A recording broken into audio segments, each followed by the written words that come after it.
Ang mali po, hindi pwedeng i-correct ng mas malaking pagkakamali eh. Ulitin ko po, yung provision natin sa impeachment, sa present constitution natin, wala pong problema. Ang may problema po, yung mga politikong katulad niya na ayaw gumalang sa saligang batas, puro politiko na lamang po ang iniisip nila. Puro ano, ang dapat pong gawin ni Senator Soto mag-resign as Senate President. Ibigay niya po doon sa nakakaalam para yung Senado ay mapamunuan ng tama nung may alam sa trabaho ng paglimpag ng batas.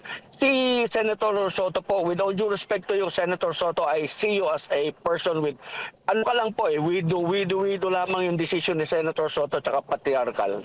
Nung panahon ni Grace po, pinamura niya yung hindi alisin si Grace po dahil inaanak daw niya eh.